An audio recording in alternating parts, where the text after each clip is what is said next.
important and shit. Evan's important. I'm just here to help. You're important too. He's just here to improve the view. All right, we're live. Episode 36 of InfoSec to Insanity. Well, yeah, we still don't have our shit together though. We're still working on That's that. a little more together than it was on episode 1. Episode 1. Did you hear about the story about episode 1? All right, so episode 1 was like 5 minutes before we were going to go live. Power went out at my house. So I was like, oh, son of a bitch. So I had to run. I have the generator. But I didn't have gas. So I had to go run to get gas. But then the gate, to get out of our neighborhood is on the power, so it wouldn't open. And so I had to get out. Ram it with the truck. No, dude, you can't do that. I'm part of that association, so I got to pay for that shit. I'm like, well, what am I going to do? So I had a, what do you call those, like portable, those tools, multi-tool. I had one of those in my truck, so I got out and disconnected the arms, so pushed the gate open. Yeah, but I got all that shit, got gas, started it, plugged it in, and then I found out that the circuit that I had all the podcast shit set up on was not on the generator. So I had to tear everything down, move it downstairs, put it all back together again, to get live. So yeah, that was definitely a shit show. So what you're saying is you're committed to this podcast. I don't know. Pretty much. I mean, sort of. We bought these new headsets. So Matt, we're up here in Minnesota because John and I.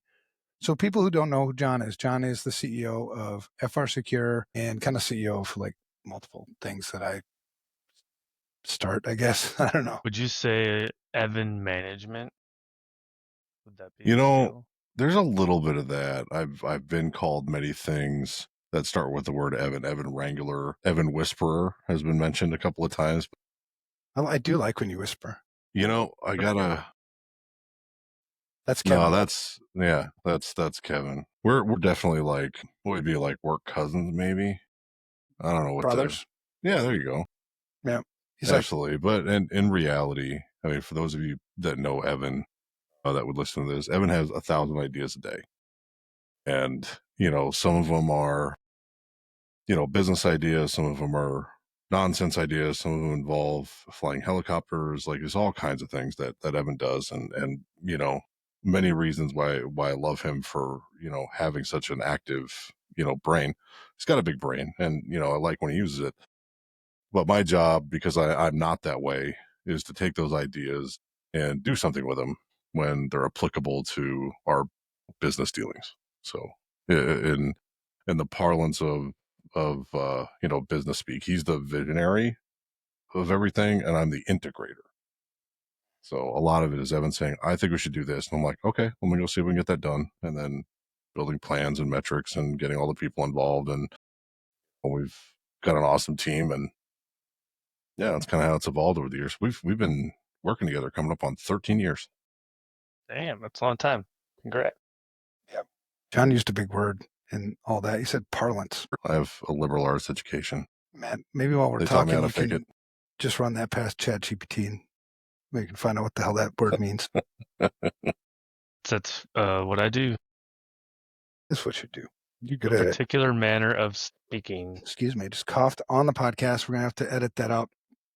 So, all right. Yeah, so that's John. John is awesome. And the theme for tonight's podcast is, that blog post that I wrote a while back. We're still in the series of mental health, right? May was Mental Health Awareness Month, and then I was like kind of complaining, like, why is it just a month? And then I wrote like 10 or 11 blog posts about it, and one of those blog posts was check on your strong friends. And as I was thinking about, like, I have a lot of strong friends, actually. It's the strong friends that I think keep me out of jail and everything. But John is the strongest friend I know. He's a guy that, I mean, yeah, if you got to know John, he's always up for a challenge. He takes it on, but then, we're real with each other, and sometimes things crack, man. I mean, sometimes you got to have, even the strong people, have problems to deal with too, right? So yeah, I thought he'd be a really good person to bring on this podcast. So that's the episode. And then, but before we do that, right, we got into this segment thing. We've been trying to figure out, like, how do you make the podcast, like, tolerable, I think, for people? I mean, we're not structured, so like either tolerable for one, but structured so we can break it down into those shorts that they can digest easier. Yeah. I mean, we're consistently. not trying to go like Joe Rogan on this thing, because like that ain't happening. But at least make it tolerable so the people that do find themselves here and they're like, oh, what's this podcast? And they start listening. They're like, oh my God, I can't unlisten. I can't unhear what I just heard. Right. So we've made, we're doing segments. So and I sent, John doesn't even know because I didn't send him the show notes, because I create the show notes, like 10 seconds before. See, John laughs because Classic, Evan. he knows that's what it is. I'm trying to make, if you got any tips on how to make this, like, a day before, let me know. I'm trying to. You got to tell help Evan that the there. podcast is yesterday, and then he'll get it to you yesterday. That's true. Yeah, convince me it's a different day. Sorry, man. We need to reschedule. Let's do it tomorrow. So every Tuesday, I'll message him and say it's Wednesday. You got the show notes for tonight? Yeah, there we go. Well, we did like the first 33 podcasts without any show notes. That's true. That is true. So, at least we're making progress on that. So John and I are here in Minnesota. You're in Wisconsin. Minnesota and I don't think they let you. Wisconsin. I don't think they let you over here, do they? Well, I mean, I don't think they let you go back with our beer, I think is what it really is. Does Minnesota have like immigration, so they like don't let you into this state? I've never had that problem. No, I don't think so. No. The petition. I'm pretty sure it's not true. I'll have to petition the governor about that. We should get some laws passed. Keep Wisconsin people. Send your cheese. I mean, and your I'd beef be jerky. okay not going there. Send your cheese, your beef jerky, but the people can stay there. You guys kind of don't know how to play football, so. Dude, seriously, I'm going to drive right over there and smack you right upside the damn head. It's only 6 hours, man. I've done it. Bring it. So if I left, because your ass if I would left drive. right now, I would get there. You would drive too. I know. If you want a challenge, yeah. Marlis would be, she's used to that, so she'd just give me this. It's the same look. Yeah. That all the time. All right. So the podcast. All right. The first thing we start off is what the fuck happened this week. What do you got, Matt? The 23andMe. Oh man, that fucking pissed me off. What pissed you off about it? It just seemed it's so skeezy. So I know personally someone that's used 23andMe, and it's like, why are you doing that? Well, I want to know these things about me and stuff. Like, okay, cool, but like you're giving your DNA to somebody, literally. Like, they'll probably clone you in 50 years. Like, what are you doing? Yeah, but what's that stop you? I'm drinking this drink right here. You get my DNA right off of this, can't you? Yeah, whatever. But well, like, I'm trusting you need a better comeback than that. Yeah, you're talking about a pool of DNA, right? Right. And the news this week is that 23andMe's for sale. Somebody's going to buy it. They're basically on the auction house, highest bidder. They're looking for someone to buy them, and it's cool to see that the states are asking the tough questions. So that means like we're moving somewhere. But the CEO is like, yeah, we can't really guarantee what's going to happen with your data. It's kind of a big red flag. So it's like, I pay you to take my data, and then I make money off of it for years doing whatever I'm doing with it. You didn't read that. And now because I suck at managing your data. No one reads those. Just click through, man. Yeah, well, you clicked it. Well, and then they got hacked, so they fucking lost it all. And now they're bankrupt, so they're going to make profit on like 4 different kinds of being shitty. Just pisses me off. Well, they're really, I mean, the thing is 23andMe, there's really no intellectual property, really. I mean, it's a DNA test, right? So you send, they send you something, you swab your thing, put it back in the thing, send it back, and then they do their DNA test, and then they send you an email saying, hey, log in here to get your results, and you click that, and you get your results. And you're like, oh, look, I'm German. Or And you I'm- have and I some have- kind of disease, Yeah. hereditary or something.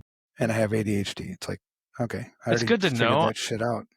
I think some of that leads to, people finding long lost cousins or like, daddies you never met, stuff like that too. Probably helps. Yeah, I know, 'Cause but now you're like, but your point is, I mean, we're not selling this shit for them, right? The point is that this is really what they have that I think that's really valuable to whatever buyer is the data, isn't it? yes. I mean, you And think it's not that it's nation your data. state, what the fuck? Nation, Terrorists? nation state. Yeah. What do you You think, could do John? all kinds of targeted type stuff with that data that goes beyond just surveillance, Yeah. What do you think, John? I don't know. I mean, from a privacy perspective, like I've chosen not to do it. I've never done any of the DNA tests or anything like that because I don't want to know. I don't want to find some long lost cousin that's going to end up on my doorstep and want to borrow my truck or something. Like, leave me alone, you know? And so I would hate for this data to become a mechanism by which, whether it's the legal industry, whether it's, whoever, to like facilitate it for me somehow, or it's like, hey, I choose not to be discoverable, and now you're going to make me discoverable. You're going to put me in this little ecosystem that I never wanted to be a part of in the first place for whatever reason, because I just don't want to. And now I'm going to be a part of it. I'm just not, I don't know. I don't like that. I don't like how it can lead to, because right now you can do the thing even and opt out of being discoverable. And whoever buys this may overstep that. And I think that's a pretty egregious breach of privacy. As a CISO, and I always share that story, the one that was, there's certain things that happen over your career that are defining moments. And the one where I was working at MGI Pharma, and I misspent the money, that thing, that was a defining moment. But it's also like, as a CISO, as a CEO, as somebody who wants to be responsible and do the right thing, don't you feel the weight, or shouldn't you feel the weight that this data that you're peddling is not your fucking data? Even if they willingly gave it to you and all that other stuff, the fact of the matter is that data is associated with an individual person, and that data cannot be changed. Right? If it's my social security number, all right, allegedly I could go to the Social Security Administration and get a new social security number if my identity is stolen. I mean, it's a pain in the ass, like everything with the federal government, but at least I can change it. The thing is with DNA, I can't change my DNA. That shit's like with me forever. And, I wish more people, I wish CISOs, I wish people who work in information security, I wish CEOs would feel the weight of this data, that it doesn't really actually belong to you. You make decisions that affect people. Yeah. Yeah. Another take on this maybe is, I think we're heading this way anyway. I know the healthcare industry, and I haven't heard a lot about this in a while, but we mapped the human genome in its full in 1998. And now all these years later, they're starting to get into the realm of, what do they call it? Individualized medication. If that makes any sense, right? Where it's like you would never take a headache pill. You would take a headache pill that works only for you, specifically designed to your ailment, that works with your DNA, that works with your pile of whatever you got, right? So, I mean, is this just, hey, it's going to happen anyway. It's just happening a little sooner and from a source that we're not comfortable with. But I feel like one day, in order to even be insured medically, you're going to have to give this up, and your DNA and everything's going to have to be on file. Yeah, good point. I mean, that's a interesting discussion. It's almost like you're fucked anyway, so just roll over and take it. You know what I mean? I mean, you can see that perspective, right? But why does it have to be that? Is, I guess, my frustration. I moved to Mexico. They're a good 20 years Just behind this. it's because we're letting, thousands of companies be shitty fucks doesn't mean like we have to continue to allow it. Did you see the blog post I just posted this evening? No, sir. All right. It was when you get a chance. What the hell is it titled? Oh, does it even matter? Oh boy. Have you ever asked yourself that as an information security professional? Like, we work our asses off, hours upon Yeah. hours upon hours, and then do you ever sit there and think, like, does it even matter? You have forced me to ask myself that question many times, even though you don't know it. Well, I mean, it's important because, like, you get up in the morning and you pour your heart into it still, right? And some days it feels like I don't feel like doing it. I'm like, fuck this.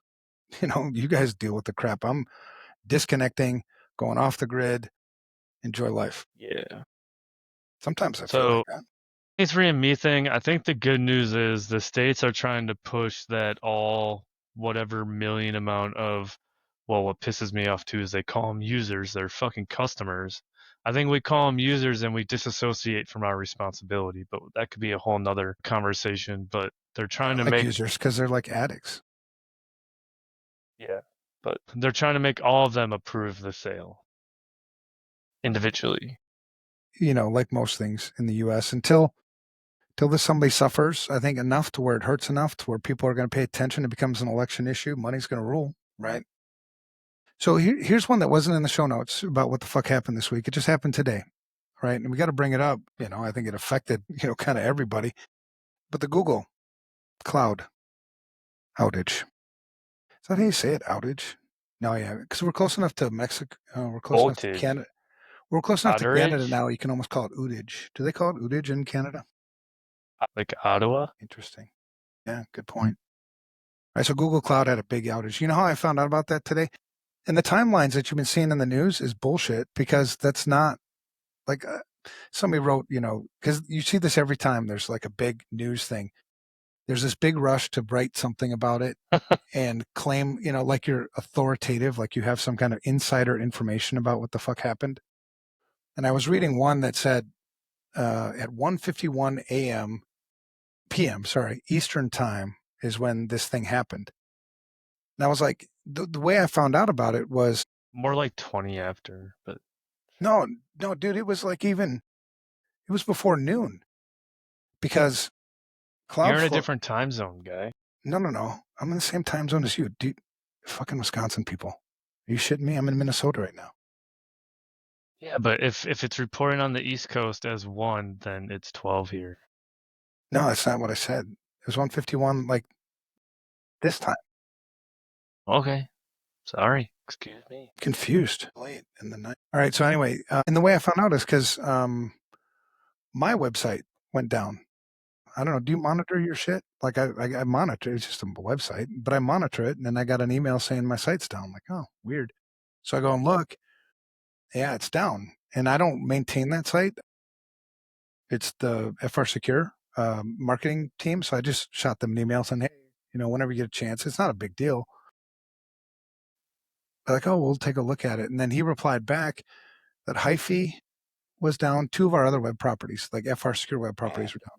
Hyphy, or is it Hyphy or Hyphy?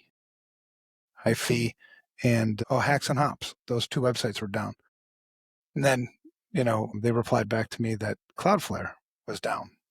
Like, all right, that's a big deal. And then Google Cloud, because Cloudflare immediately like pointed fingers at Google Cloud, and which affected Spotify, Discord, obviously Google, AWS, Cloudflare, Snapchat. I mean, the list is huge about how big of a deal this is. And it was down, what, a couple hours? Yeah. I mean, it started to restore like around 3 hours later, slowly. Yeah, at 4:16 p.m. Eastern time. So Matt, on your time thing that you said. Google said, we have identified the root cause and applied appropriate mitigations. Our infrastructure has recovered in all regions except US-Central 1. Google Cloud products that rely on the affected infrastructure are seeing recovery in multiple locations. Our engineers are aware of the customer still experiencing issues on US-Central 1 and multi-region/US and are actively working on full recovery. We do not have an ETA for full recovery. So I want to add a service here that you didn't mention that I didn't think of. I just grabbed it off of comments from Down Detector. This dude says his Google Nest home security camera went down. Yep, that's true. So people's physical security of their houses and shit offline. Oh, yeah. Awesome. Well, think of how many IoT systems and devices are hooked up to Google Cloud. You know what I mean? Even beyond like houses, I'm sure there's some other physical security. The cool thing is most attackers, on the physical side, don't know shit about this anyway, so they wouldn't have been able to take advantage of it. I don't think. They're not honestly, plugged into that.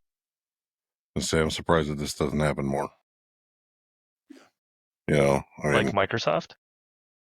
Microsoft, AWS, Google, like you hosting the entire internet on your servers, and we get one issue every couple of years that impacts people at a grand scale. I don't know. Maybe I'm just not hearing about it, or they're good at covering up. But it just feels like an outage like this that lasts hours seems pretty rare. Am I right or wrong? Is that? No, you're right. No, For it's actually Google, it's rare. It's more common than you think. I mean, between like the big players, the big tech players, I'd say it's a couple times a year, but not just Google, right? It might be Microsoft on their O365 infrastructure shit, or it might be AWS, but it seems like Microsoft is pretty regular. Yeah, they're a bunch of. So not having an IT background, never having managed infrastructure, when everything was on-prem, right, and everybody's managing their own stuff, and cloud really wasn't anything anybody was super reliant on, is that a better or worse failure rate? I think it depends on the skill of your team, but you'd still have, infrastructure routing issues, internet infrastructure, issues. I think it depends on what kind of answer you want to give to your leadership. When it's in the cloud, you can say, it's the cloud, not my problem. If you're hosting it on-prem, you can't deflect. Well, but that was the part that, it was always an opportunity, I think, to shine, because, then the skill of your IT team and stuff would become a market differentiator, a competitive advantage. Because we took a lot of pride in our shit, and there were a lot of times when our competition was down, but we were still running. So I think we got customers because of it. So yeah, so from the vantage point, yeah, I like that kind of thing, that absolving of like, hey, this is what happens. It's not my issue. You mentioned the physical security being compromised potentially, like surveillance that relies on cloud connectivity, right? What other things are potential, like, oh crap, Google's down for 2 hours, like I need to go take these measures because we're exposed somehow? Or is it just an availability issue, or would it potentially cause other security issues that people should be concerned about? Oh yeah, lots of different issues, I think. Most companies probably have no idea. Well, that's Maps interesting. Why do you say down. That? What does that mean? Like, you don't think they're just like?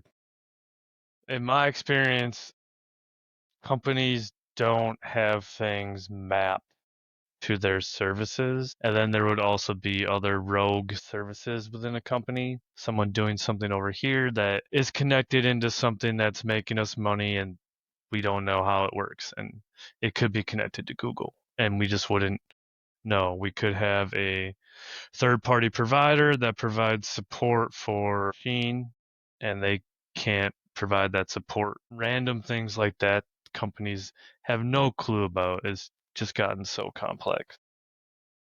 For sure. Like on the back end, like if you subscribe to like Cloudflare, because that was one of the things that how we detected it today was the site was down. Why was the site down? Well, Cloudflare is down. But we didn't know that Cloudflare was dependent upon Google Cloud for its functions. So it's like there's this ripple effect that happens. Because another outage, another thing that was out today was Google Maps. I can't get anywhere without Google Maps. I know, it seems like this generation can't read a map and can't function without. I can, I just choose not to. Yeah. Why would you? It's so reliable, right? Yeah. It's never going to go down. Never, ever. But like the thing behind the thing, that's interesting too, because like an outage like this, or I remember that didn't Oracle have some problem, like their database screwed up or whatever? You just realized how much of the world runs on Google data, or on Oracle database rather. And, you're like, oh, yeah, I didn't even think about that. Like, Oracle's kind of got everybody by the balls. Is that okay? Like, I remember some of those discussions happening. Should we diversify a little bit? Should we not, should we look those layers behind the layers and make sure we're all not, our whole business isn't dependent on really just 2 or 3 big providers that could have an outage and cost us money or whatever? It's funny you No, it's mentioned interesting. Oracle because there's a news article from 2 days ago that claims Oracle will leapfrog Google Cloud as the world's #1 hottest cloud vendor. We just bought Oracle as a service. What the fuck that means, I don't know. I know we had to They build don't want fucking you to know. tunnel. That's why they charge you so much for it. Just secure it. We had to build a tunnel that they just fucking, yep, here, make this route work. Yeah, don't worry about it. Just secure it. Yeah. All right, here's the next one. UNFI, United Natural Foods. I had some direct experience with this one today. That's Amazon. Oh, Well, that's like a huge food distributor. Yeah, there's food. I think from what I heard today, UNFI is a huge provider of like refrigerated goods. So, everything from what's in freezers to, refrigerated stuff, produce, all kinds of things. And there's like literal grocery stores that aren't restocking shelves because the trucks aren't showing up and all kinds of things. So it's a That's big crazy. impact. Spent some time with a regional grocer today and they were asking us all kinds of things. And it's like, hey, shit happens, right? You're not going to prevent everything, but Unify is not handling it well, being pretty vague in their responses. They're not being super helpful to those who are wondering whether or not they should run an ad in the paper about the sale that they all agreed to a week ago and whether or not they're going to have stock on certain things. And this particular grocer, is like in Wisconsin, northern Wisconsin, rural Minnesota, the UP with Michigan. And it's like you can't just ride down the road to Albertsons or whoever, as an alternative. It's that widespread. And there are areas where this is the only option to get groceries. The largest publicly traded natural and organic food distributor in North America.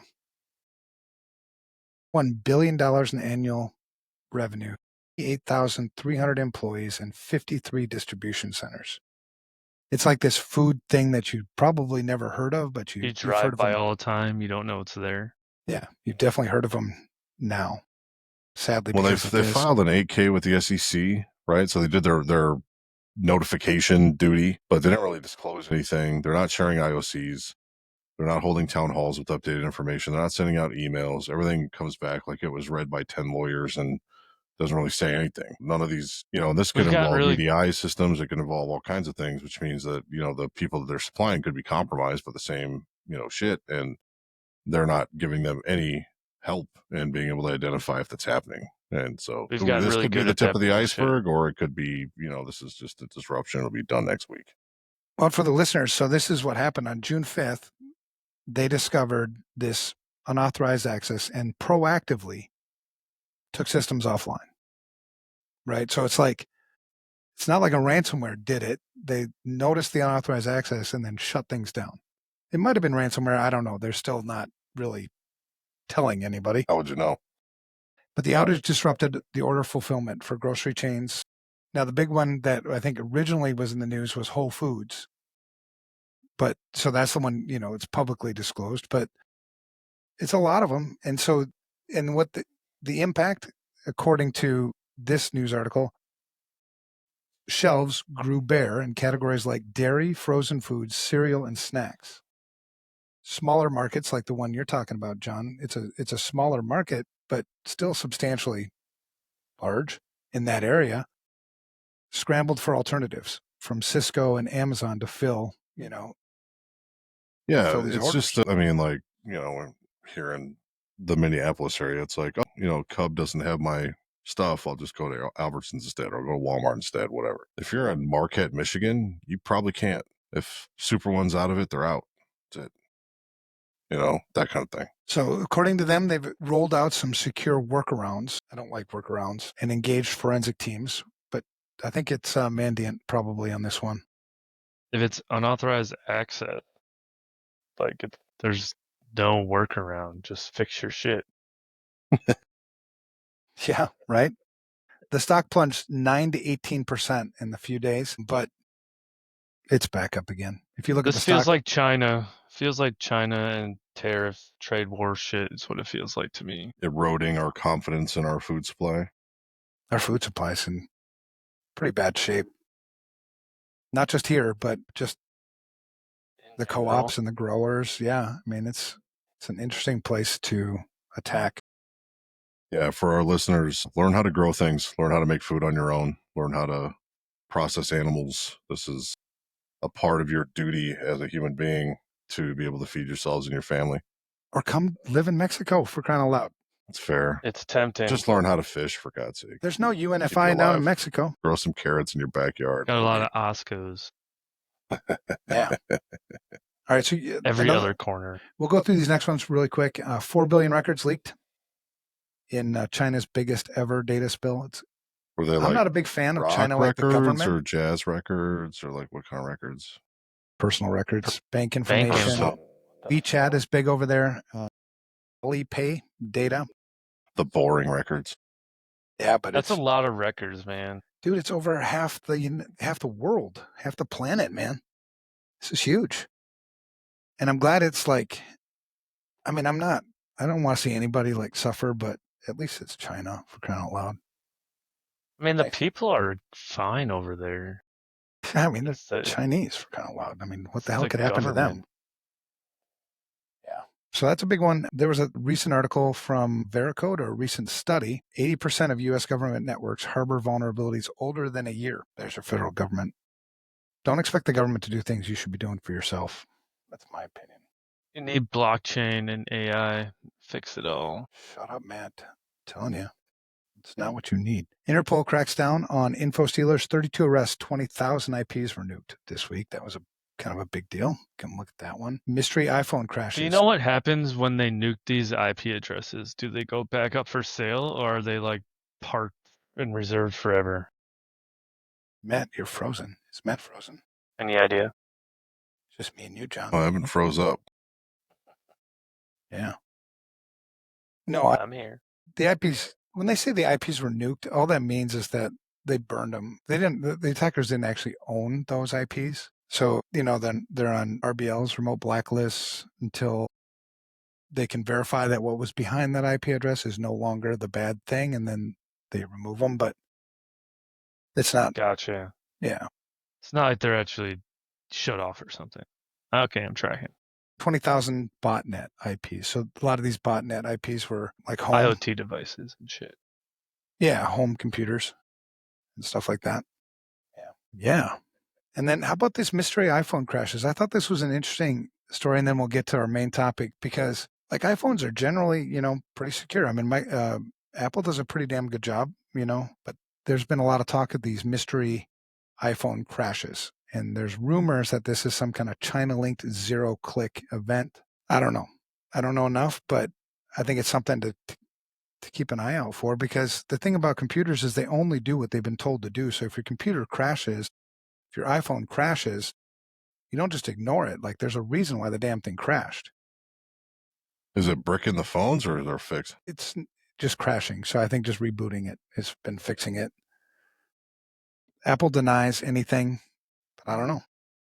My iPhone doesn't crash, but I'll tell you what, my Mazda infotainment system crashes all the fucking time with my iPhone plugged in.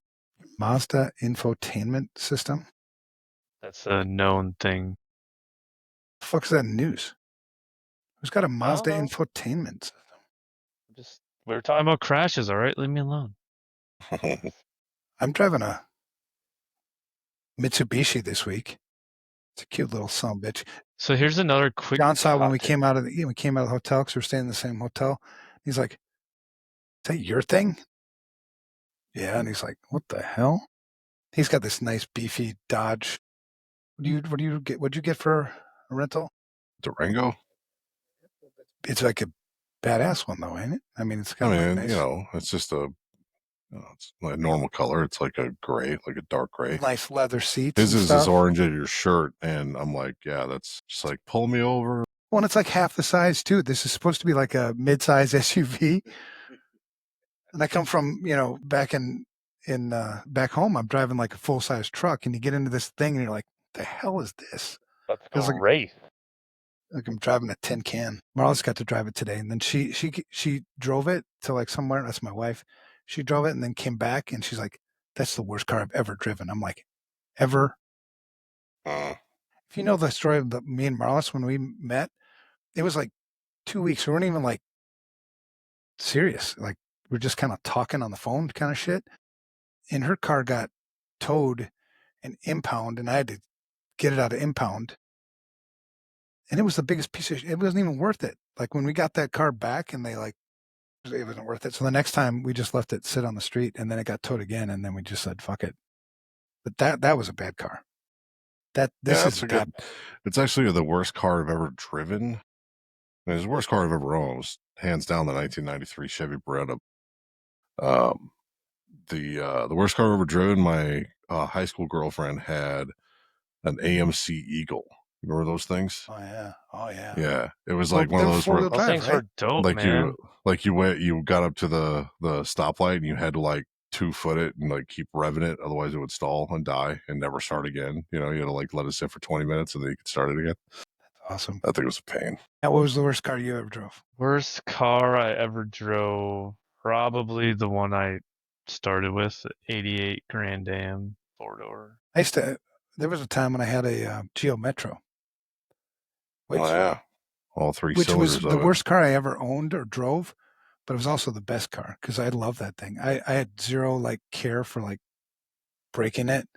Even if you did break it, like you dented the something, you just pulled it out. Little 3-cylinder. You could jump it. It was super light. You could pick it up and move it. It was so easy to jump. Can I change mine? Yeah, man. Feel free. We had this Humvee. It sucked. Oh, no kidding. We were so whenever you were stateside, your Humvees, the AC, the heat, all that shit would not work. But then as soon as you go overseas, like the heater would fucking work. In the desert, it was like complete fucking bullshit. But yeah, in the desert, AC wouldn't work. Pissed me off. He's a Marine. Did you know that? He's a Marine. Yeah. So his version of Humvee. I was gonna say, you driven Humvee, you must speak. Yeah, we have a lot of shit.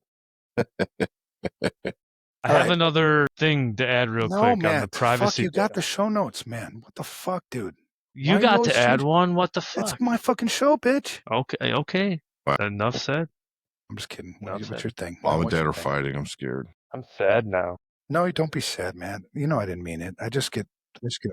So it's just a question because I don't have the article. I don't remember where it was, but someone is right now working to develop an app to make public to use the data from plate readers to be able to like search for people.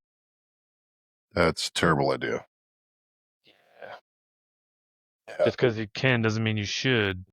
Seems kind of like I should take the plate off my car now, like everyone else. Female bartenders around the world who get off at 3 a.m. fucking hate this idea. Yeah. Come to Mexico. That's the answer. Oh, I'm telling you, man. The more shit that goes wrong up north here, it's like the more I appreciate it. It's like plate readers. Most Mexican cars don't even have plates. And nobody can read them anyway. No, it's like totally cool. And if you get pulled over, it's 500 pesos. That's 500 pesos. It sure is. 500 pesos. It's like $30 US. Riker's first car was a Chevy Celebrity diesel. He used to jump it over railroad track. Damn, man, the Celebrity diesel, that's a deep cut. That was a gangster car. Love it. I would like that. Can we still get one of those?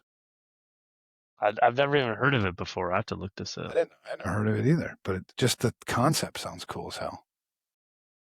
That's awesome. Yeah. All right. Let's move on to the next segment. Matt, are you ready? Or do you have another thing? No, I'm good. No more things? Thank you. I feel bad because I got done. I'm good. I appreciate you. Okay.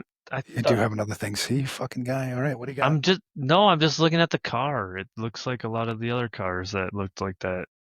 Oh, all right.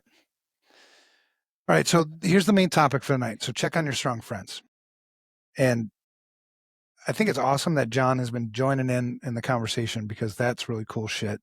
But this is like, I think cooler shit even. So this isn't like your usual just cyber rant. We do that shit all the time. It's easy to do that stuff. But tonight I think let's get a little real to the point where, you feel comfortable. Like we don't want to get weird and shit. That's weird and shit. But if you follow Turn the down blog, the lights. no, dude. No. you go get some of our friends to come in and you can just have a Hold a candlelight vigil to our because plight. we're heading the FRSecure office and there's like you walk in and there was like 40, 50 people over there. Yeah, if a bomb hits this place, we're screwed. Yeah. Our entire pen testing and incident Yeah, it's all the response red team is team. all in one room.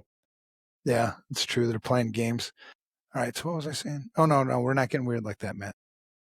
But but we've been diving into this mental health thing. We still got some more talks to do. This is like part, I don't know, 5, 6, 7 or something like that on this 10-part series. And I think it's important because people don't talk about this shit enough. We don't want to obsess about it and get all weird, but the real issues.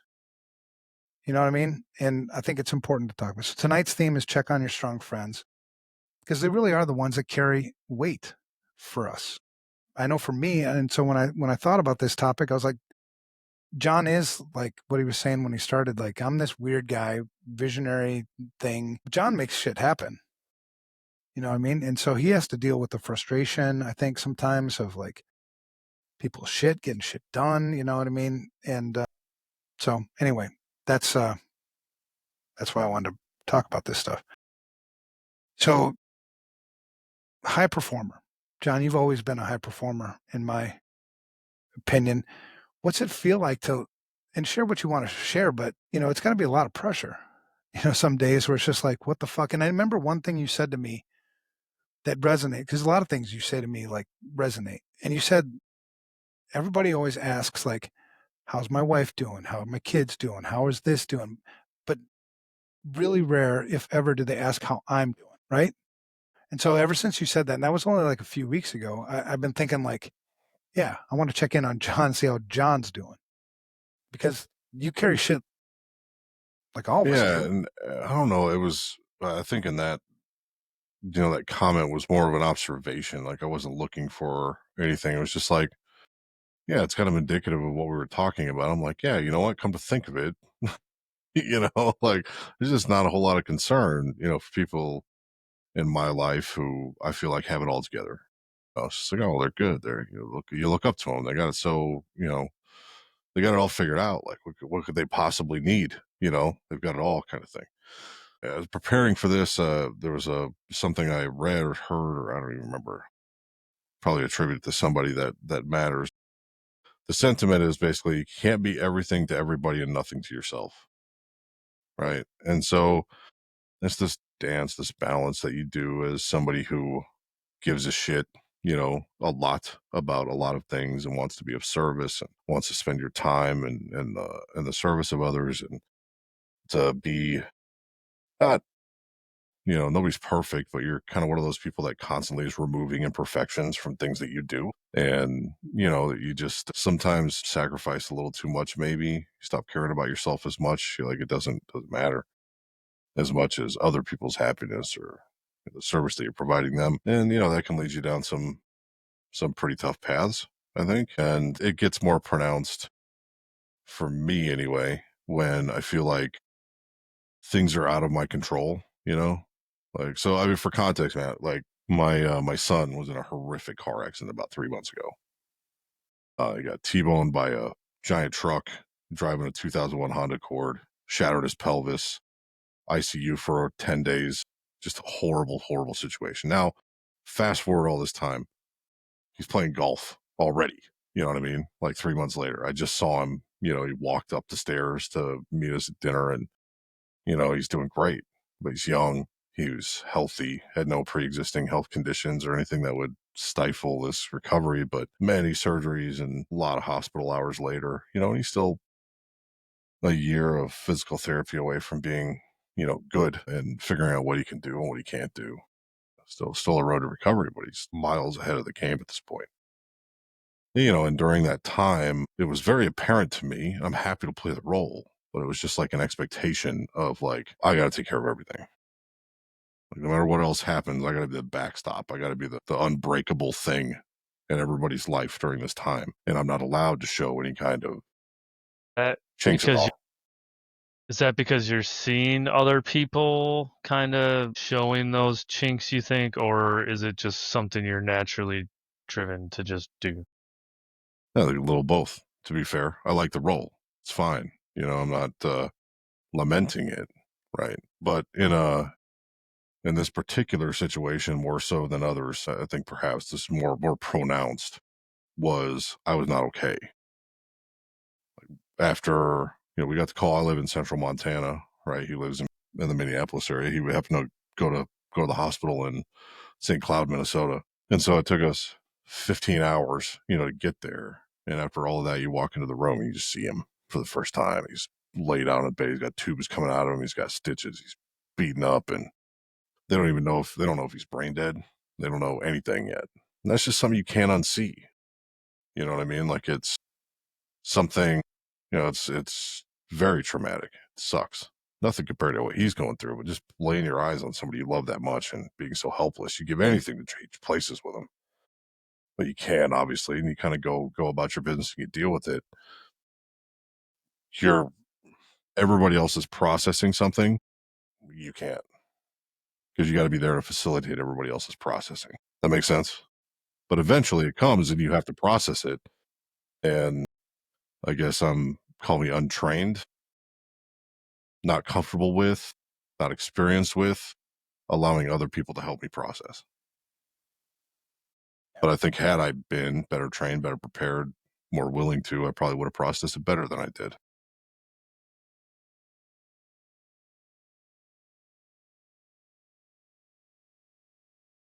It's a huge blessing to have you in my life because I know,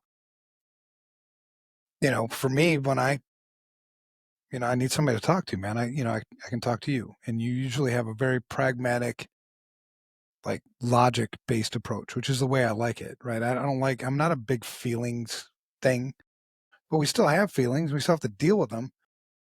And you've told me before, sometimes it gets heavy. And one of the things that I wonder about myself and I wonder about other, strong people and certainly you, why do you think it is that high performers are often the last people to ask for help? Because it seems like we're the last ones. And maybe it's making sure everybody's okay first or what? I don't know. It's a good question. I don't know that I have a straightforward answer other than to say, I think, you mentioned before, like pressure, right? And, agree or disagree with this. I don't think pressure and the ability to handle it, or stress and the ability to handle it, or even physical pain and the ability to handle it is an innate human thing. I think it's something that is built upon over time, right? You kind of start out with whatever tolerance you have. And, unfortunately, some people learn these lessons very early. They go through really terrible experiences and they have to galvanize a little bit. But in our context, if you're talking about just professionally, I think that if you took somebody straight out of college or something, and even though they could be the smartest person in the world, even they could build the skill set to do what I do, I don't think they can handle the pressure. I don't think they're relationally able to do the things that I do because they haven't been able to build that tolerance, right? So I used to be a fighter, and when they talk about getting into fighting shape, right? There's actually something that happens when you punch something over and over and over and over again. Your bones Nerve actually, damage. and your bones break, right? There's like these little micro fractures. Your bones are built like sponges. Everybody thinks they're like, hard as wood, but they're not. They're like little sponges, and the little tiny, chambers inside your bones fracture, and then when they heal, they get smaller and smaller and smaller and smaller, right? And that makes the bones harder and harder and harder and harder, which means that if you train enough over the course of a few years, even, you can punch harder without injuring yourself than you can when you started, right? Your bones and your joints and your tendons and your nerves and your muscles and everything, you just handle more and more and more because you keep breaking them and breaking them and breaking them, and they heal and heal and heal. That's why my And I skull think is so that's hard. what's that? I That's gotta why my start skull is so punching. hard. For sure. But I think I that's gotta start true. punching the wall tonight. 100 every day. But I think that's true when it comes to being able to handle stress or pressure or, even psychological, kind of resilience. It comes from practice. You start with, I remember the first person I ever had to fire. I remember that. I worked in trucking. It was like kind of my first career. Truck drivers are always banging into things. And, we were a training company though, that I worked for. And it was just like, I remember like losing sleep, like literally physically getting sick, before I had to do it, even though it was the most justified thing in the world. And it was the most straightforward thing in the world. And I totally understood it and I got it. I just couldn't, it was too much for me, all these years later and having fired how many people, which is never comfortable. I don't enjoy it. I'm not looking forward to it, but I don't lose sleep over it. You fired your best friend. I did. Because it was the right thing to do, but man, that was ballsy. And the mental gymnastics and the emotional gymnastics you go through that, you just get a little sharper, a little sharper, a little sharper. I don't know. Somebody listening to this to say, well, you're just bargaining away your humanity or whatever. But it's like, no, I just think you just build a resilience to it. You get to conclusions faster. You connect the synapses a little quicker and you get through it. And I think when, you're kind of the salty veteran of being able to handle stress and pressure, among your peer group, when things that cause stress and pressure come up, they naturally assume that you're going to be just fine because, man, you've been through worse or you've been through similar. And of all the people that can handle it, you can handle it. And I don't think it's binary. I don't think you either handle it or don't handle it. Do you think it's related to like fight or flight? So I feel like in the fight or flight state, it's similar to stress, or it's probably very close. And we could enjoy or get addicted to being in that state. I feel like that's what I'm learning about myself coming from the military. Like we were trained to be in that state all the time. It's either go or not, you know.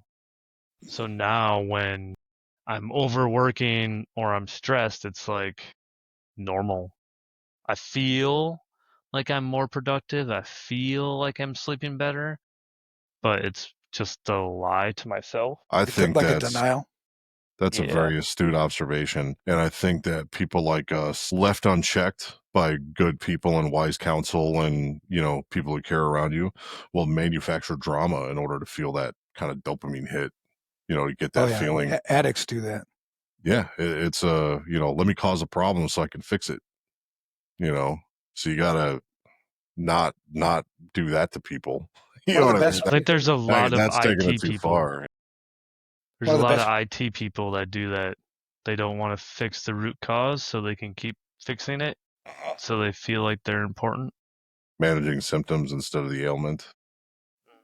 That's very Best astute. piece I of think. advice I got when I was getting clean from alcohol was from it was get comfortable with the mundane.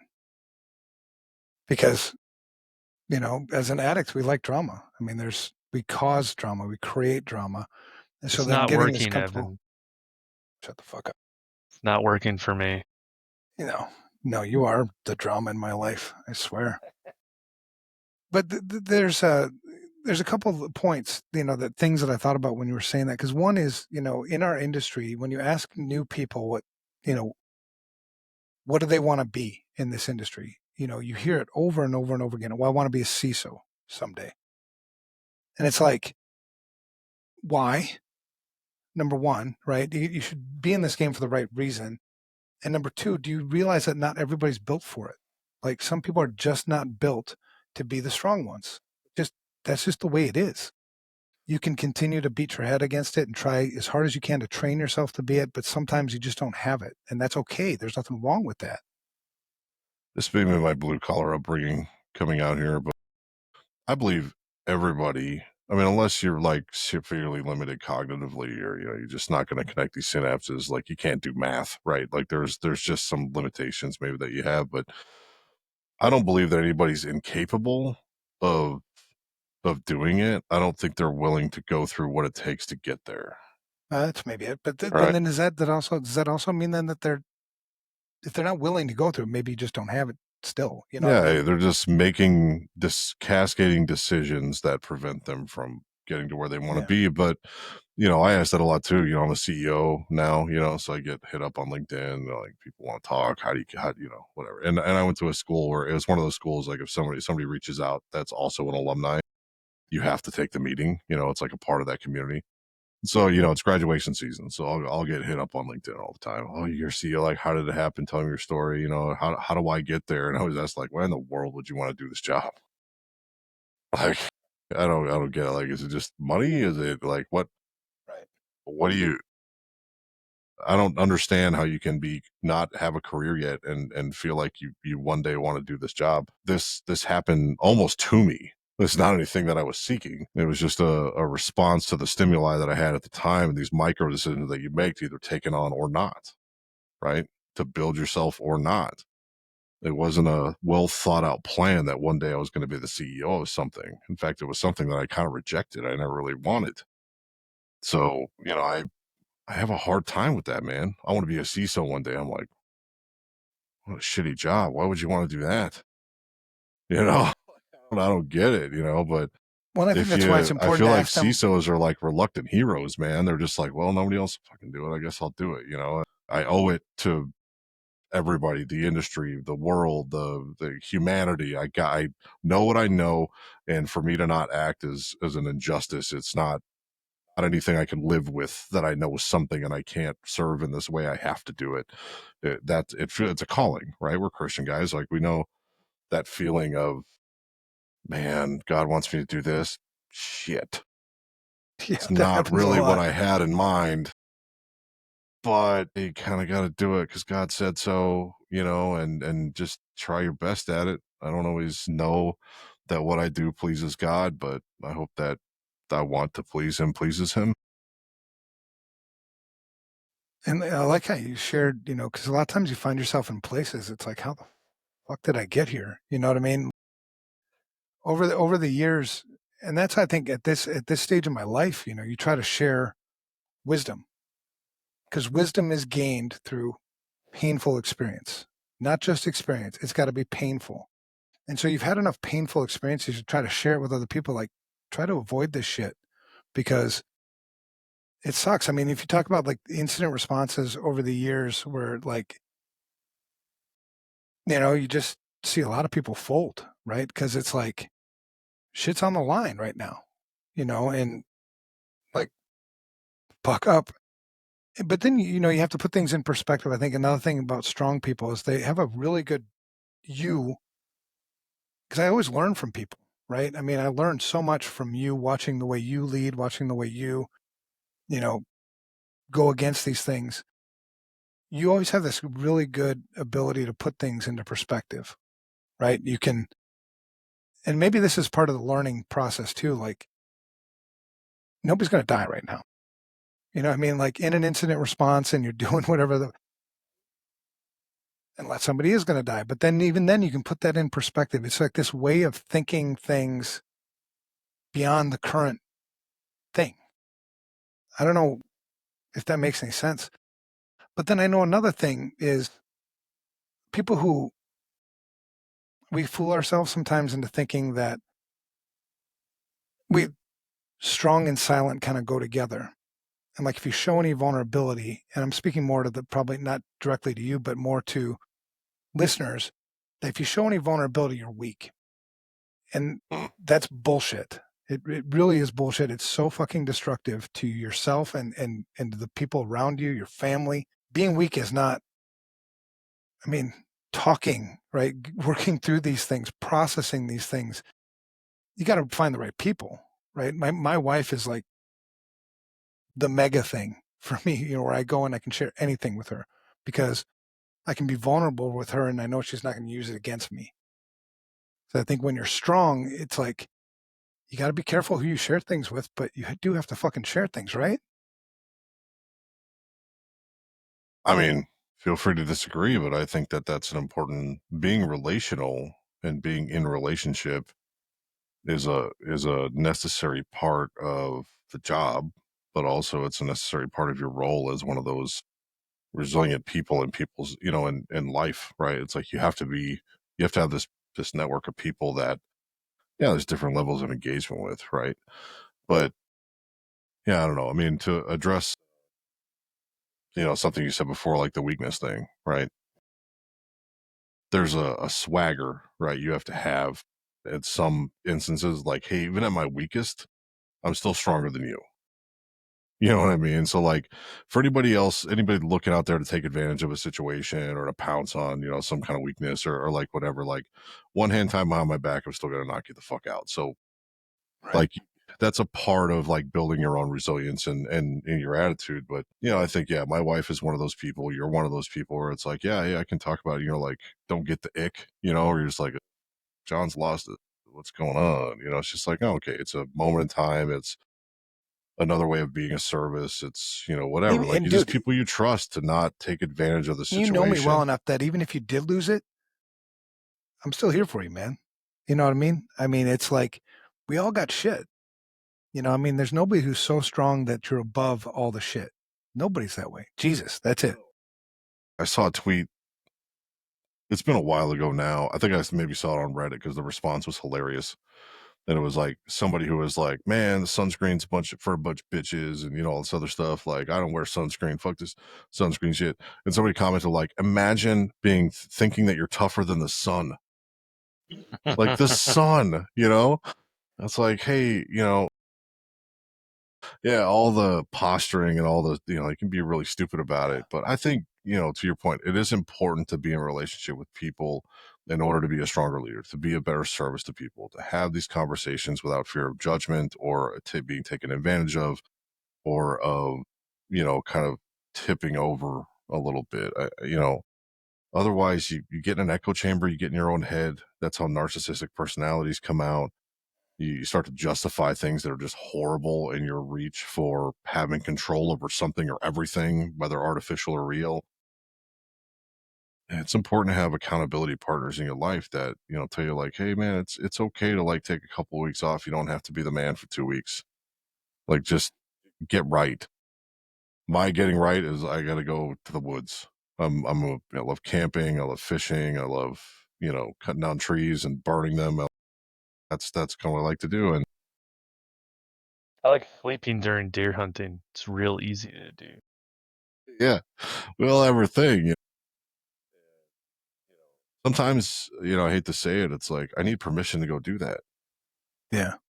Well, let's talk about this. Talk about how self-denial, you guys talk about how self-denial is glorified in leadership, especially in information security. Sleep less, work more, suck it up. We've seen it in teams that we've worked in. We've seen it in conferences. We've seen it in our friends. How have you seen that show up, Matt, for you, John? Have you seen that? How have you seen that in our own teams or in teams that you've So witnessed? I actually have following on that a question for Matt, right? Getting back to like the manufacturing drama, the dealing with symptoms, you know, and that kind of thing. Ever present need to be perceived of value. You know what I mean? Totally. I mean, is that kind of like? I guess I'm asking. I'm trying Yes, not I to make a feel statement or that. put words in your mouth, but it's like that fuels a lot of this attitude of overwork and overcommitment.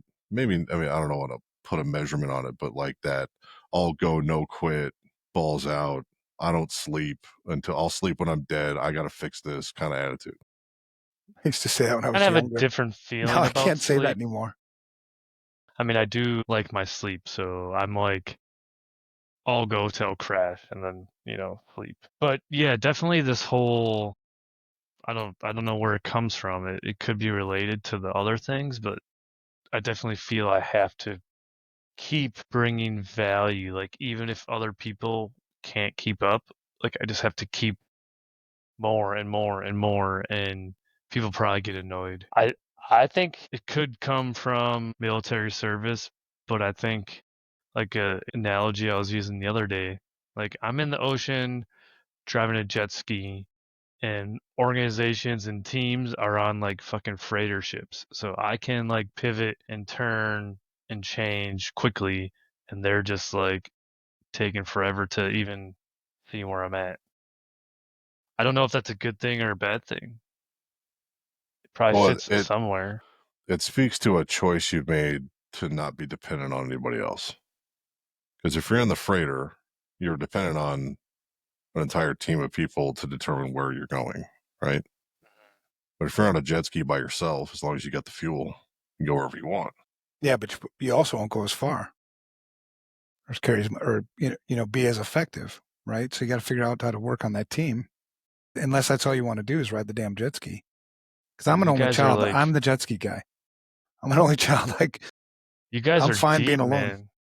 You're poking some. See, I deal with things. this, You're man. deep. This is like the I valuable feel shit. like I'm just trying to enjoy the jet ski, and you're poking out like Well- things in my life. That's pretty awesome.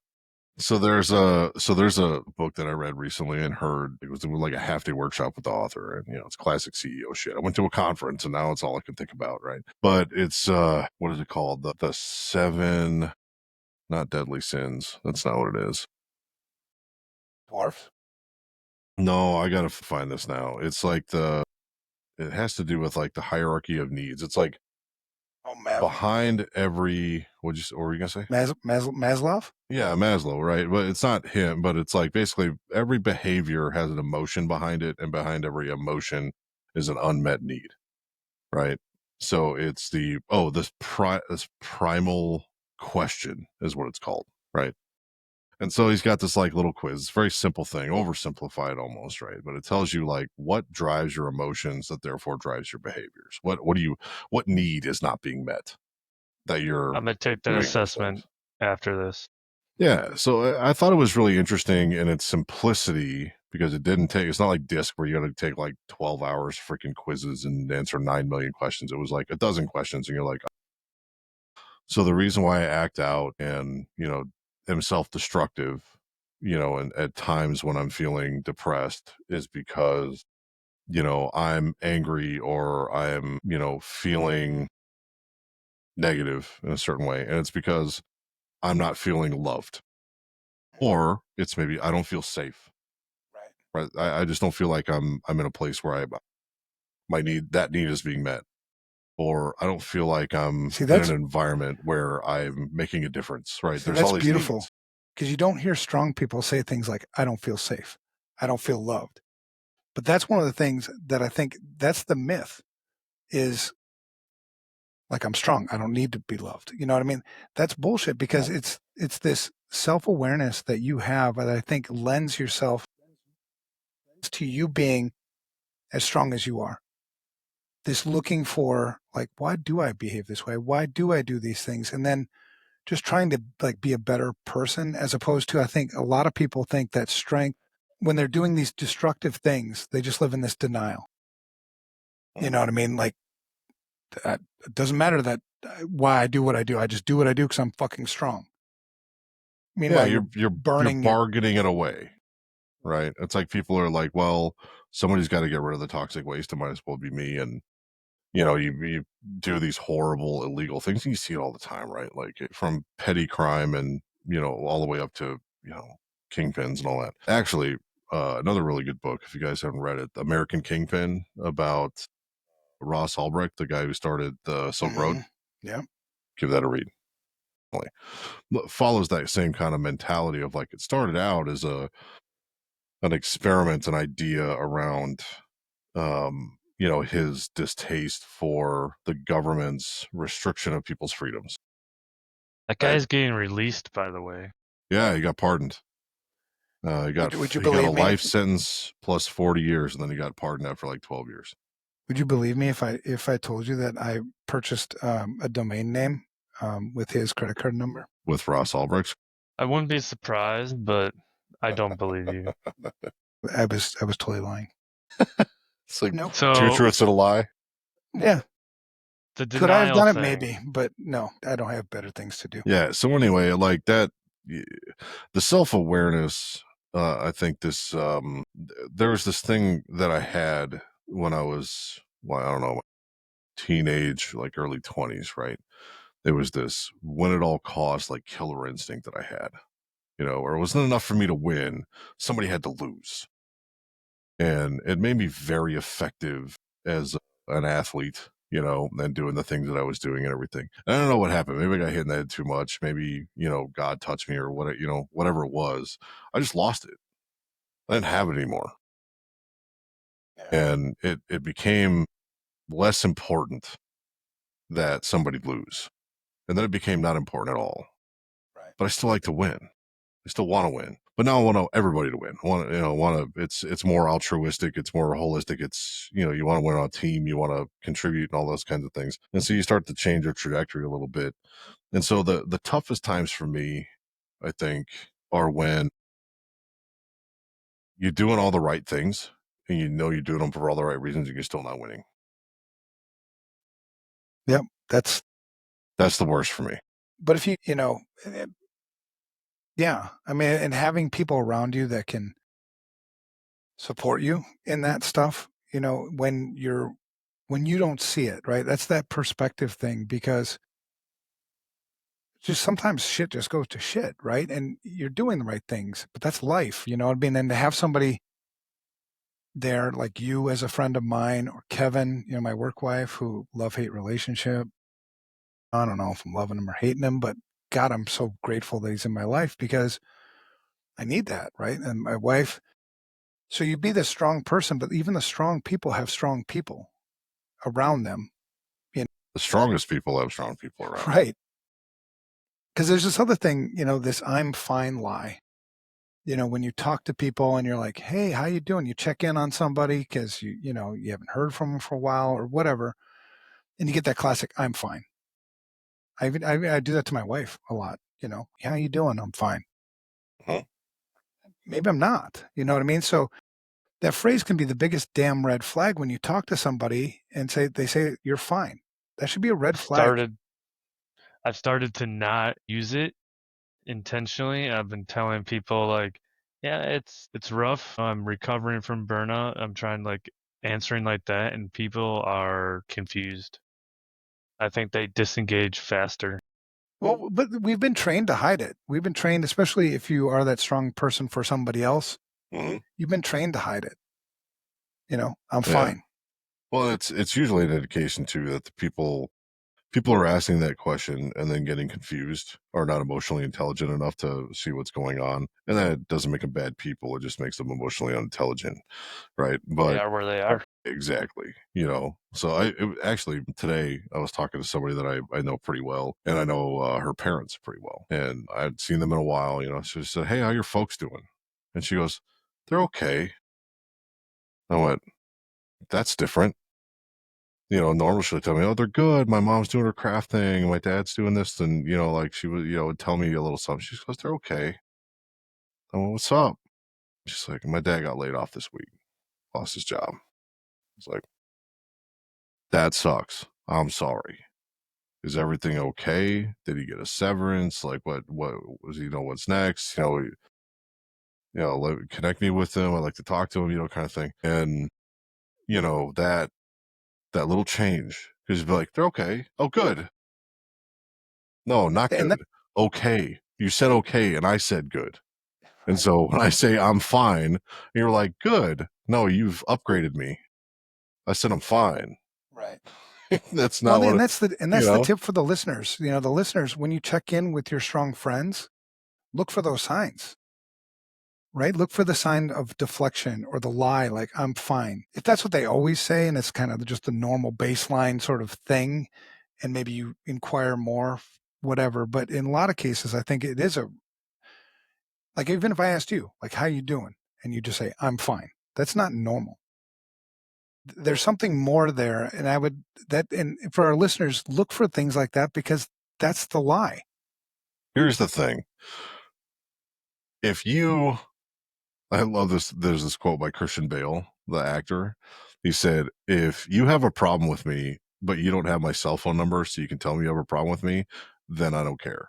Basically, it's just like, then your problem doesn't matter. You couldn't possibly have a problem with me. Right. But it's kind of like, hey, you know me well enough, to know when I say like, yeah, I'm fine. It's because I'm busy and I want you to go the fuck away. Sometimes, yeah. Like, just leave me alone right now. Like, I don't want to discuss it.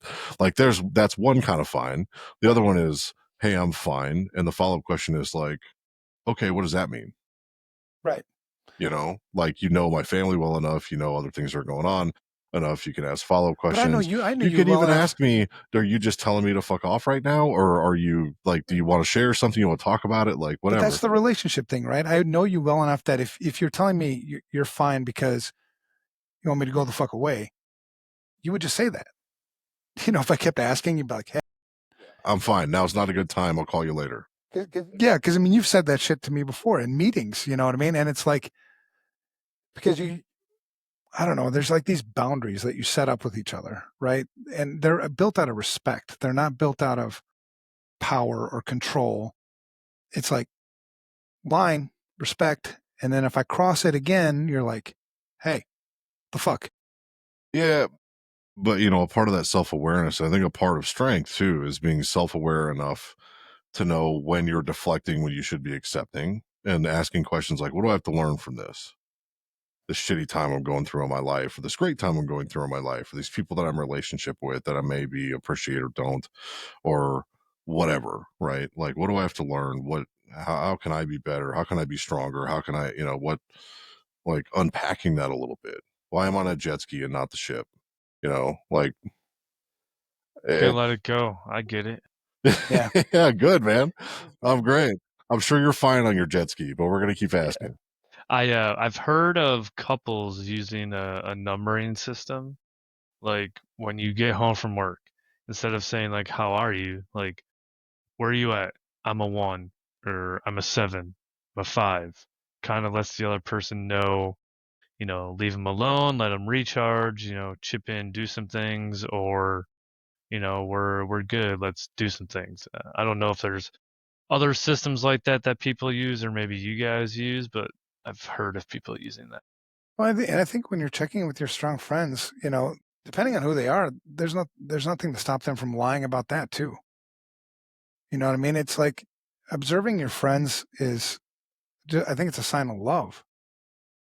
I care deeply about John, and I know that John, despite how strong he thinks he is, there's weakness. We've all got weakness, and I want to be there for him because I fucking love him. Not to take advantage of him, not anything like that. And I think that's what we should all do more of, is like pay attention. Just because they're strong, it's so easy just to check it out as like, well, it's just John. He's fucking strong. He can handle it. Look, and I probably can, and most of us probably can. You know what I mean? But why would you if you didn't have to? So I find that, that ease of stress and everything in nature and in relationships, right? So that's where I find it. And so, in anticipation for this discussion too, I was asking myself, like, what's a better question instead of how are you, or how you been, or how you doing? Like, are there questions that you guys ask the people in your lives when you really want a real answer? How do you phrase it? Like, what do you do? Or is it a series of questions, or is it a different approach altogether? Up, Chuck. We only got 24 hours in today, so you better tell me, I don't know. I guess it depends on the relationship, right? I mean, there's no like one way. Like the strong people in my life, I treat you like you. I have other strong people in my life that the way I talk to you, I don't talk to them. It's, I think you have to customize it to who that person is, because there's certain things, I want to know the language that works for you. Like I remember when we did the love languages, it sounds weird, right? But it was like, my love language is words of affirmation. So you could give me all kinds of gifts and shit. I don't feel loved by that, but you tell me like, hey, good job. I'm like, oh, I feel loved. And so we took that to our executive team, so I could figure out what their love languages were. So then I could figure out how to show you love. You know what I mean? So the strong people, but I think the biggest thing for me is you just have to invest in it. Invest in the relationship. If they're a friend, you won't mind doing it. You'll find joy in doing it. And I know that I don't do it for the return, but I get twice as much back every time. You just got some love for that one, Evan. What? I got loved for what? What'd I do? Yep, you got love the hearty things in the chat thing for what you just said. Oh, it resonated with somebody. Somebody's listening to me. This is beautiful. This is so much better than the other strong person in my life, my wife. This is great. All right. So how to actually show up? What do strong friends actually need? A lot of times it's not a rescue. I find that my strong friends don't want me to necessarily fix their problems. What they often want is just my presence. just to be there. I don't have any fucking answers, but I care and I love you. And I know you're strong enough to figure it out yourself and you're smart and whatever. Ask again, mean it, give space without judgment. Fuck. I mean, I'm so fucked up as it is. You know what I mean? Who am I to judge, something that, you're struggling with or something that Matt's struggling with? Be consistent, I think is super important. But, when I think of times it's been the most to me, it's been when people have just showed up, just showed they cared. Yeah. Like, you reminded me of something like this is like a meme at this point, right? Where like your wife will tell you about something that's going on and you try to fix it. That was like the wrong thing to do. It's like, I just want you to listen and tell me that sucks and give me a hug. I don't need you to give me a solution. Like, stop it. I found that whatever rage she had at the problem that she was telling me about now all becomes directed at me when I try to solve that problem. It's like, oh, why didn't you just do this? God, no. It's like, you're not wrong. You're just an asshole. Exactly. But like, you said sometimes I have to ask. Like, I don't want to. I don't want to. If you don't want me to fix a problem, I don't want to fix a problem. So sometimes I'll just ask my wife. Do you want help, or just venting? I mean, that's cool. You know what I mean? Sometimes I miss the signs and shit. But a lot of times you'll pick up the signs, I guess, if I'm paying attention. I don't have my head down on work or whatever. All right. So, Matt, you got anything to add on that? Like just showing up. Do you have strong friends in your life that you check in on? We're pretty set on this I'm alone on a jet ski thing. That's true. So I finished the primal thing. I already got my primal question. Well, and just a word of advice, Matt, on that jet ski, stay the fuck out of the way of this big freight thing. Well, when I was run you over, down we in aren't even gonna know it. Mexico, when I was down by you, I rode a jet ski for the first time. Man, that's hard as fuck. First time? It's harder to read so I drive ATV. Reading the ground, it's pretty easy, but reading the water, fuck that. That's harder, yo. I got some jet ski stories I can share with you at a later date. So, Matt, who's the strongest person that you know other than yourself? Probably my mom, even though I think she's hiding being strong. Do you have how's the relationship there? Do you feel comfortable? Terrible. Yeah. We're not gonna unpack it. I'm just like, what's the nature? Because Evan's the strongest person I know for sure. You know what I mean? Sure. And it's kind of like this mutual thing that we have. We found each other in the universe, right? It's pretty amazing. And we have a pretty plain spoken way with each other, and without judgment and all that. Share a lot of values and things. But I wonder how many strong people don't have anything even close to that. Question, man. Before I met you, I'd argue my stepdad, and he still is in a lot of ways. But man, getting that man to open up is like prying a diamond in half with your bare hands. It's just not a thing. I'm close to, there's probably two people. Dos. Yeah. Dos personas. Yeah, I speak Spanish. Well, we talk a lot of, I'm in a group of other, CEOs, presidents, owners of businesses and stuff like that. We get pretty deep. We talk about these things. You guys ever get that feeling like you're not allowed to have any complaints? You know, I don't know. It's like I don't give a shit. I'll complain anyway. But yeah, like it's a weird thing to like this separation that I feel sometimes from friends that I have, or even family members or whatever, where you're just like, oh man, I had just a really tough day today. Man, I don't know, like I'm just kind of out of it. I just need a minute. You know what I mean?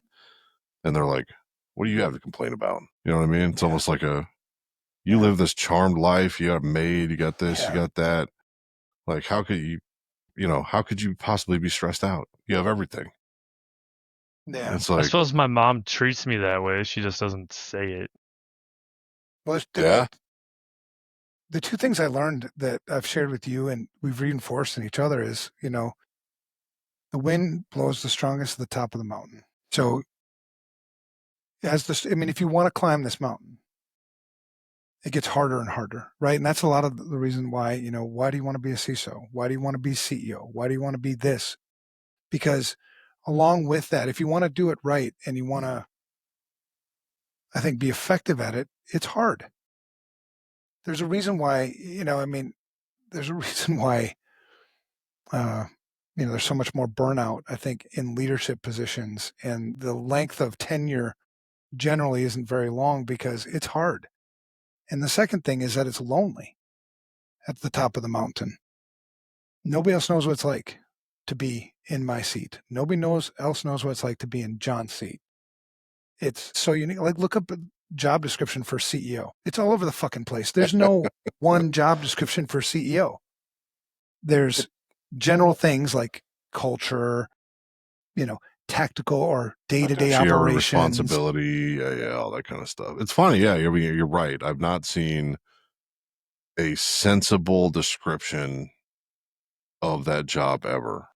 Well, because really, it doesn't explain it. There's no way. When I Googled it, so I'm like, okay, I'm CEO now because I promoted you to president. Yes, I promoted you to president. I'm like, oh, I'm CEO now. What the hell does that mean? I Googled it. I'm like, I still don't know what the fuck I do. Well, and I think it gets even less comical in the, IT and security industries too, right? Because the people who are writing those job descriptions and the people who have they have no idea how to have an expectation, right? For what I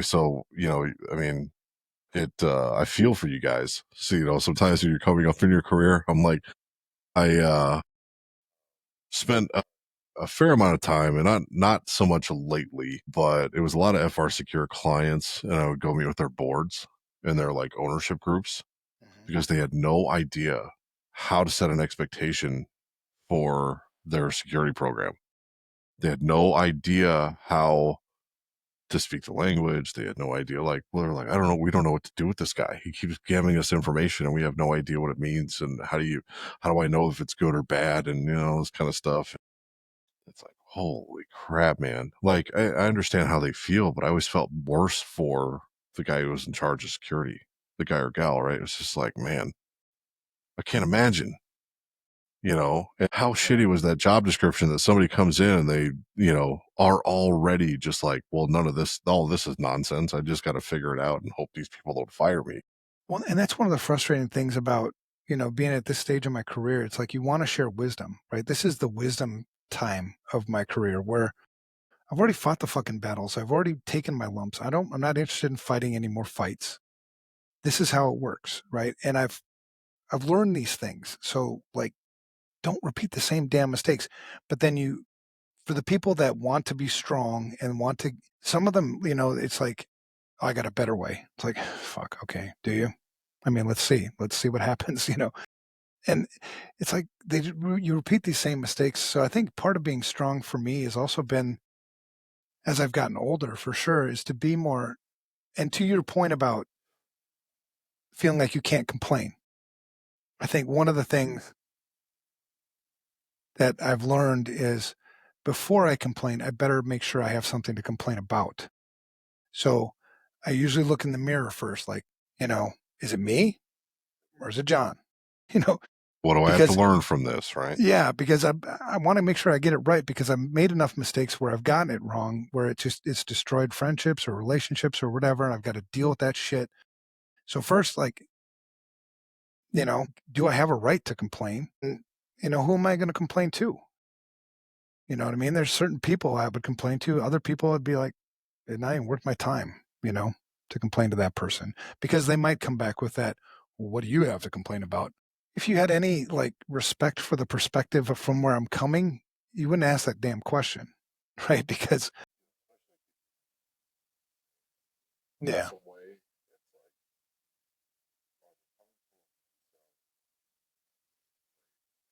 right.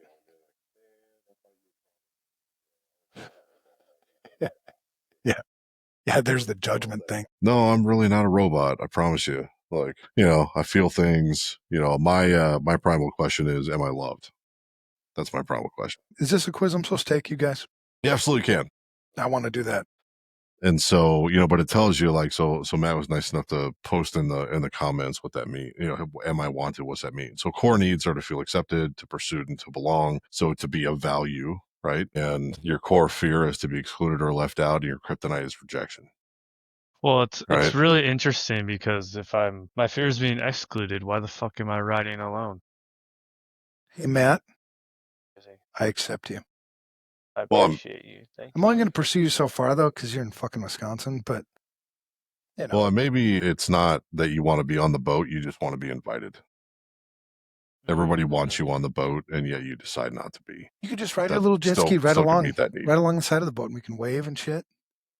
Yeah, I mean, it is a wonderful feeling when to be picked first, right? It's like, hey, if all this went away and Evan were to start a company, another company, I hope I'm on the list of people that he would want to take with him, right? Oh. That makes you feel wanted. That's like I already told you that. It's like a thing. Like, because we get pursued all the time. I mean, it's multiple times, certainly multiple times a week, maybe daily, about somebody who wants to buy FRSecure. I get them too. And it's like, and I'm going to be honest, like, because sometimes they get through the filters, right? Sometimes somebody will set up a meeting and I'm pretty honest about, I'm going to sell the company. If I were to sell this company, I would sell it for 2 to 3 times what it's worth. And then I would just go start another company. And I would just not make the same mistakes that I made here, right? You'd be that much more efficient. And I would poach you. I'd poach Drew. I'd poach Vinay. I'd poach Oscar. I'd be like, well, what do you got? That's the only way I would ever do it. Otherwise, I'd have to live with myself knowing that I sold out.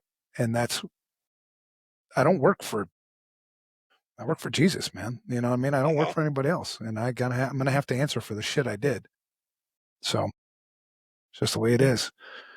All right. So let's close this up. Flipping the script on strength, defining strength not as suppression, but as honesty. Real strength is saying I'm struggling and showing up anyway. We all struggle, but that doesn't keep me away.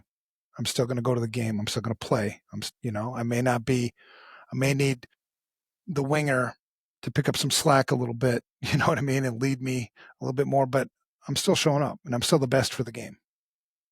To John's point, like, yeah, I'll still kick your ass.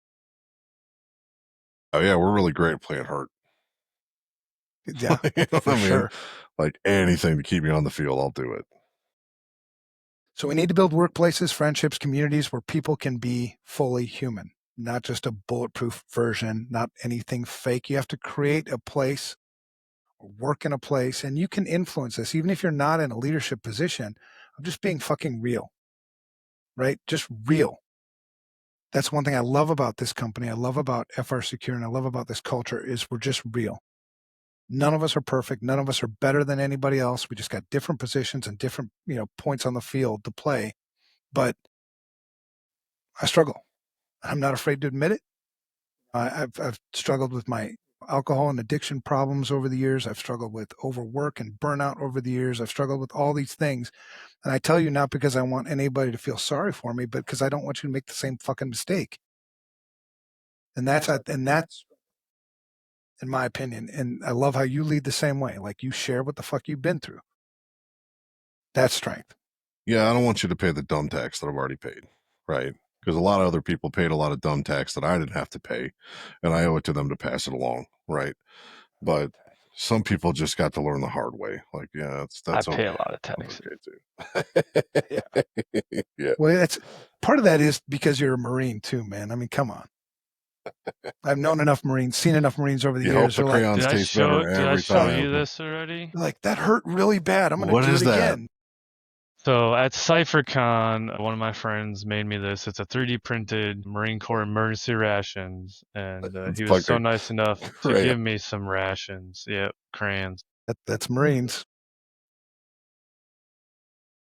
All so right. I got them here on my desk in case I ever get hungry. That's awesome, man. All right, let's close this thing out. If you're listening to this and thinking of someone, a friend that's always got things handled, that they're always the strong person, whatever, hit them up, reach out to them, ask them how they're doing. You might catch them at the right time. You might catch them at the perfect time. When they need to hear that, they need somebody to ask. Because when I wrote this, I was thinking about that moment. whether you meant it this way or not, what I heard was, everybody asks how all these other people doing. Ask how I'm doing. We all appreciate it. So do that. Yeah, I may not tell you, but sometimes the gesture is enough, Right. So pay attention. And if that friend is you, I want you to know we see you, because we're kind of like that too. And you don't have to carry this shit alone. You can't carry it alone. It's going to fucking wear on you. Absolutely. I think an important trait to build as a human being, as a member of a team, as a leader, as a husband, as a father, being resilient is something I value highly, but it's not something that you should be striving to achieve overnight. It's an iterative thing, right? So take that path responsibly, take it at a pace that makes sense for you. There's no need to live your life in fear that you're going to fail. There's no need to burn yourself out, to overextend all the time, and that grind culture, that grind mentality, that I can handle anything mentality is pretty toxic. I don't think it's healthy. It's awesome, man. That's some good closing wisdom. Wouldn't you say, Matt? Did you learn anything today? I learned that I want to be alone on a jet ski. That actually was the core message. So I'm glad you took that away. This "am I wanted" thing, I need to dissect this more and share this with my therapy. You're the rapist. And I think I just found out I was attacked by Microsoft Singapore. That's good. This new Bitdefender, by the way, it does there's some pretty fucking cool detail in Man, here about I don't what know why we're actually closing. I happened. don't know why we're closing on this shit right now. Because I just talk random shit, man. All right. Well, I love it. I love you. Thank you, Matt. Thank you, John, for coming. I learned a lot. Thank you, John. Awesome.